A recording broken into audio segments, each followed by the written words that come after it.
So this is a video that's not, it is about glass art, but it's not about blowing glass. This is about the business of being a glass artist. I've been told by so many people that have quote-unquote tried to be glass artists that it's so hard to do. And I have found the complete opposite.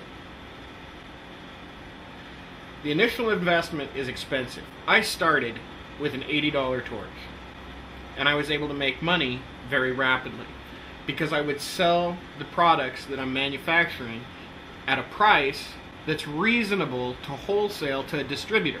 Now remember, the distributor has to pay for the lighting, the lease on the building where he's selling, he has to pay for the water bill, the employees that are selling the merchandise. His costs are huge. So he's going to get 60%. It's just reality. But I know glass artists that think they're going to sell everything they make at retail prices, and that is where they make their mistake. And it comes from a philosophy problem. You see, we're artists.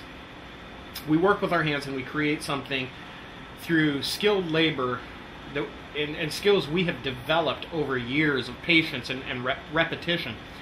And we sell these items to people that want them. Now, the thing is, it's hard to find people to buy your products. So that's where a distributor is a good deal. Now, I just had a meeting today. In fact, I'm making this video right now. I just got home, not 20 minutes ago, from my first meeting with a local distributor, and I sold him glass on my first meeting. I didn't expect to sell him glass. I took 3 boxes of glass, 3 boxes like this, and I came back with 1. He bought 2 boxes worth.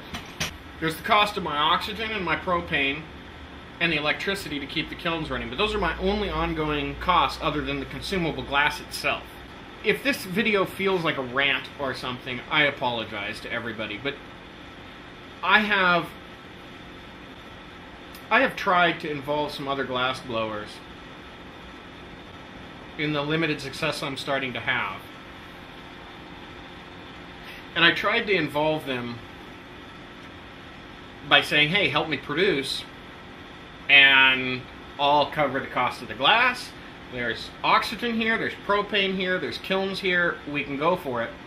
And of late, especially one individual, I'm not going to mention names, but another individual here in the Salem area, has made a bunch of pieces that he did not leave for me that I could have sold today. I guarantee the pieces he did would have gone because he's a good artist. But instead, he's going to try to sell them individually to friends. And while he's doing this, he basically has my glass, my oxygen, and my propane, and my electricity, and annealing the pieces he has that he's trying to sell. I keep getting myself into situations like this because I'm too nice to guys. I'm just too fucking nice. It's easier to tell people what you really think when you're talking to a camera than it is for me to stand here with someone that's also my friend and say, hey, you really going down a path that's not profitable.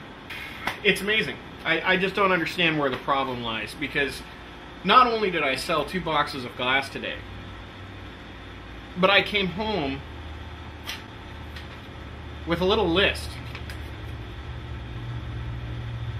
for several hundred pieces that this guy wants.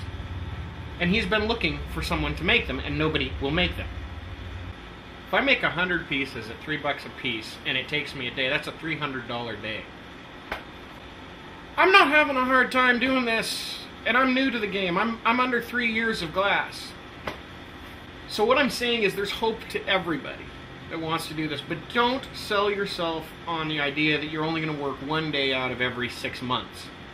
Don't sell yourself on the idea that the art you're creating is so valuable that you're going to be able to do nothing, because that's what I see people trying to do, is blow as little as possible with the idea of making massive amounts of money instead of doing a job. Glass art is art, but it's my job. I come out here and I work for 8 hours a day, and in 8 hours I should be able to easily fill a box this size with product. If I can't fill a box this size with product in a day, I'm going to be in trouble. So where am I going with this? Glass art is a job. Being an artist is a job. And if you're going to be an artist, the reality of your job is that you're a production specialist in a specialized field. You manufacture something that other people can't. But the money in sales of almost everything does not come from limited quantity. It comes from volume. This is true in almost every industry I can think of, and I've worked in a lot of industries. I'm a licensed aircraft mechanic, and I've worked in aerospace manufacturing. Aerospace manufacturing is probably the one industry that I've seen that to this day, having a part manufactured for an airplane that people's lives are going to rely on is one of the few industries where people will spend what's necessary so that they don't get sued for killing somebody.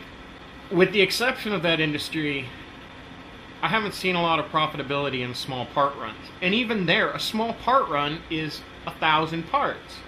You may be getting a lot per part, but the cost of paying a lawyer to go through all the FAA paperwork and to fucking do this and this and this and to cover you in liability, you still need volume for it to be profitable. You can't make 4 of these in a day and say that you're a glass artist. You're a hobbyist. I'll say that you are a glass art enthusiast and you may have skills that are better than mine. But if you're only making a handful of merchandise every week, it's never going to be a business. Maybe that's the difference. Maybe some people don't want it to be a business. And that's cool. That's cool. I don't have a problem with that. If people don't want it to be a business, it just leaves more business for me.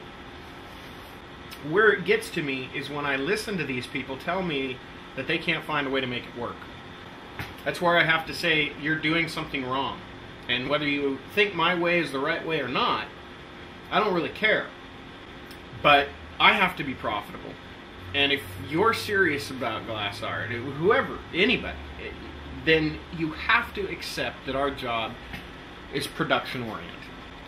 There are very few artists in any field, glass or pottery or anything, that get to the point where they're selling $50,000 items. There's a handful of them. I can count the ones I know. 50,000 is a lot. But I guess that would be Lucio Bubaku and Cesare Tofolo. I don't even think... trying to remember if Mickelson's gotten any pieces sold at 50,000. I know several thousand a piece. But anyways. But these people have a developed name. You mention them at a Glass Art Society conference, and people go, who? Cesare Tofolo? Where? If your name does not make people go, what the fuck, at a Glass Art Society meeting, you're probably not one of those people that can sell a piece for several $1,000s. I'm rambling. Rambling Robert. Here I am rambling. Are you all tired of me rambling yet? Ramble, ramble, ramble.